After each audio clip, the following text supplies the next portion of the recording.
Em 1959, quando Fidel Castro anunciou ao mundo que sua revolução era comunista, passou a ser apoiado por Moscou. Com isso, a União Soviética iniciou uma campanha para dominar com a ideologia marxista a América Latina, onde os partidos comunistas formariam grupos de guerrilha armada com dinheiro soviético, repassado por Cuba. No Brasil, foram criadas 29 organizações guerrilheiras, onde Fidel Castro vislumbrou expandir sua revolução comunista. Em 1961, o presidente do Brasil, Jânio Quadros, condecorou o guerrilheiro cubano Che Guevara com a Ordem do Cruzeiro do Sul, sem imaginar que 4 meses antes o Partido Comunista Brasileiro acertara com Fidel Castro o envio de jovens brasileiros para o treinamento de guerrilha em Cuba, com a finalidade de preparar quadros revolucionários que desencadeariam a luta armada no Brasil. As ações armadas já existiam antes de 1964 no governo de João Goulart, através das Ligas Camponesas de Francisco Julião e do Grupo dos 11 de Leonel Brizola. Com a chegada ao poder em 1964 do presidente Castelo Branco, centenas de comunistas e políticos de esquerda refugiaram-se no Uruguai, onde formariam a Frente Popular de Libertação, que a partir de 1965 empreenderia atos de sabotagem urbana e focos de guerrilha rural no Brasil, principalmente na Serra do Caparaó, cujos guerrilheiros, apoiados por Leonel Brizola, foram combatidos e vencidos por tropas da Polícia Militar de Minas Gerais. Em 1966, a esquerda brasileira, decidida a tomar o poder à força e em curto prazo, passou a adotar táticas terroristas como as que foram usadas pelo grupo guerrilheiro Ação Popular, que ao explodir uma bomba no saguão do Aeroporto Internacional de Guararapes, em Recife, matou o jornalista Edson Regis de Carvalho e o almirante Nelson Gomes Fernandes. A influência da Revolução Cubana passou a servir de modelo para muitos revolucionários como Carlos Marighella, do PCB, que em 1967 viajou a Cuba e participou de um evento sobre a propagação da luta armada no território brasileiro. De volta ao Brasil, em setembro de 1967, Marighella criou a Ação Libertadora Nacional, ALN, e começou a recrutar jovens brasileiros entre os estudantes que, depois de preparados ideologicamente, foram enviados a Cuba.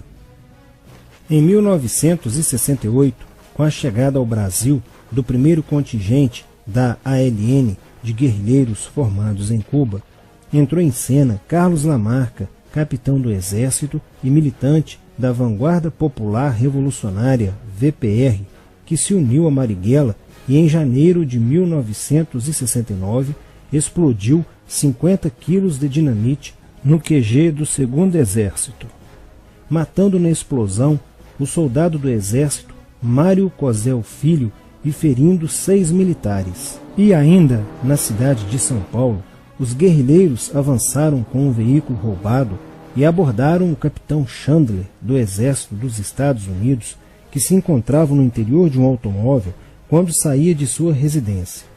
Chandler foi morto por uma rajada de metralhadora em frente da esposa e do filho de 9 anos. O Comando de Libertação Nacional, Colina, criado em Belo Horizonte no ano de 1968, executou na capital mineira vários assaltos a agências bancárias e atentados à bomba. Os guerrilheiros se reuniam durante as sessões de cinema no Cine Caiaca, localizado na área central de Belo Horizonte, para planejarem as ações de terror e guerrilha. A situação estava ficando caótica no país. Os guerrilheiros praticavam atentados à bomba nas grandes cidades, matando e ferindo vários inocentes, aumentando a insegurança e o medo da população, que passou a exigir ações imediatas do governo brasileiro para acabar com a violência praticada pela guerrilha. Atendendo ao clamor público para combater o terrorismo e a guerrilha com mais rigor, o presidente Costa e Silva editou o Ato Institucional número 5, AI-5, que previa o exílio e punições mais severas aos autores de atos de guerrilha terrorista praticados contra a população brasileira. Em desafio à nova medida do governo de proteção à sociedade, Carlos Marighella, em 1969, lançou o seu mini-manual do guerrilheiro urbano. Neste mesmo ano, só no Rio de Janeiro, a ALN, para aumentar os seus recursos financeiros, praticou 30 assaltos, sendo a maioria deles contra as agências bancárias. E ainda, em 1969, a ALN, juntamente com o movimento revolucionário 8 de outubro, o MR8, sequestrou o embaixador dos Estados Unidos, Charles Burke. O sequestro foi sugerido pelo guerrilheiro Franklin Martins. Os guerrilheiros exigiram a libertação de 15 presos políticos, dentre os quais se encontrava José Dirceu. A exigência foi prontamente atendida pelo governo militar. A ALN estava prestes a sofrer um grande golpe quando Marighella começou a cair.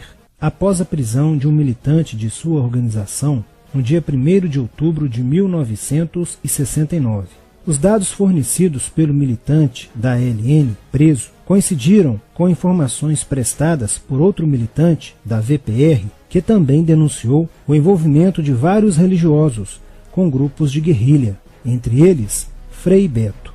Quando Frei Fernando e Frei Ivo, também envolvidos com os grupos guerrilheiros, foram presos e logo após interrogados, os religiosos entregaram o ponto de contato de Carlos Marighella, na cidade de São Paulo. No dia 4 de novembro de 1969, o ponto foi cercado pela polícia, onde Marighella, percebendo o cerco, reagiu e foi morto. Depois da morte de Marighella, centenas de guerrilheiros foram presos e mais de 300 armas apreendidas. 2 sequestros de diplomatas, o embaixador alemão Enfried von Hollenberg e o cônsul japonês Nobuo Okushi, foram feitos às pressas, para libertar os guerrilheiros que continuavam presos. Inspirados no marxismo cultural, vários militantes da esquerda brasileira iniciaram a estruturação de uma organização que se infiltrou nas faculdades brasileiras, bem como no meio artístico e cultural, e principalmente nas edições de jornais, setores estes com grande poder de influência sobre a formação da opinião popular. Durante as manifestações, vários militantes comunistas, usando armas de fogo, eram infiltrados no movimento estudantil e disparavam contra os manifestantes, na intenção de colocar a opinião pública contra o regime militar. Com a morte de Marighella, Lamarca havia assumido a posição de líder mítico, que sustentava a esperança na vitória comunista. Em 1970, quando o embaixador suíço Giovanni Butcher foi sequestrado, o governo se recusou a soltar os presos da lista apresentada pelos guerrilheiros. Depois de 40 dias de sequestro, os guerrilheiros quiseram matar o embaixador suíço. Porém, o governo militar cedeu e as exigências dos guerrilheiros sequestradores foram atendidas, preservando a vida do diplomata. Na cidade de São Paulo, o cerco sobre a vanguarda popular revolucionária, liderada por Carlos Lamarca, estava se fechando. Isso fez com que Lamarca fugisse para o Vale da Ribeira e montasse um campo de treinamento para a guerrilha. Na tentativa de descobrir este campo, tropas da Polícia Militar do estado de São Paulo foram deslocadas para a região. No dia 8 de maio de 1970, um pelotão comandado pelo tenente da Polícia Militar, Alberto Mendes Júnior, foi emboscado e rendido por guerrilheiros da VPR. O tenente Mendes foi feito refém e obrigado a seguir com os guerrilheiros na direção de 7 Barras. Depois de um dia e meio andando pela mata, Lamarca formou um tribunal revolucionário e decidiu matar o tenente Mendes, que teve o crânio esmagado por coronhadas de fuzil desferidas pelos guerrilheiros Diógenes e Fujimori. Apesar do cerco, Lamarca conseguiu escapar e em 1971 chegou ao sertão da Bahia. Depoimentos de guerrilheiros presos em Salvador levaram o exército ao esconderijo de Lamarca, que, estando armado de metralhadora, reagiu à prisão e foi morto. Após a morte de Lamarca, o número de militantes presos era bem maior que o número de guerrilheiros em ação no Brasil. Os guerrilheiros, percebendo que o cerco estava se fechando, passaram a sequestrar aviões comerciais e obrigar o piloto a desviar para outro país, onde pudessem se exilar. 4 desses aviões foram desviados para Cuba. Os guerrilheiros comunistas estavam perdendo a guerra. Os militantes que abandonavam as armas eram acusados de traição nos tribunais vermelhos e executados pelos próprios companheiros, em atos de justiçamento. Já no início de 1971, o PCdoB conduzia o trabalho de campo na região do Araguaia, na divisa entre os estados de Goiás, Pará e Maranhão, com a missão de implantar um núcleo guerrilheiro que tinha por objetivo fomentar uma revolução socialista, onde centenas de guerrilheiros já haviam se estabelecido há pelo menos 6 anos. No início de abril de 1972, o presidente Médici enviou à região do Araguaia equipes especializadas em inteligência que, da busca do conhecimento sobre a atividade clandestina, logo efetuaram as primeiras prisões, entre elas a de José Genuíno, primeiro guerrilheiro preso no Araguaia. Logo após, o exército sofreu as suas primeiras baixas, ao ter um grupamento emboscado por elementos liderados por Oswaldo Orlando da Costa, conhecido por Oswaldão. Isso fez com que o exército passasse a empregar tropas convencionais que cercaram toda a região do Araguaia.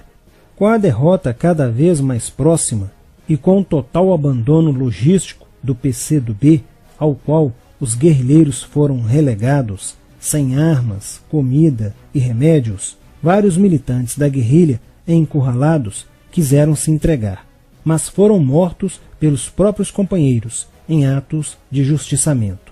Após a morte de Oswaldão e o desmantelamento do comando militar da guerrilha, o cerco do exército se fechou sobre os rebeldes e vários guerrilheiros foram presos.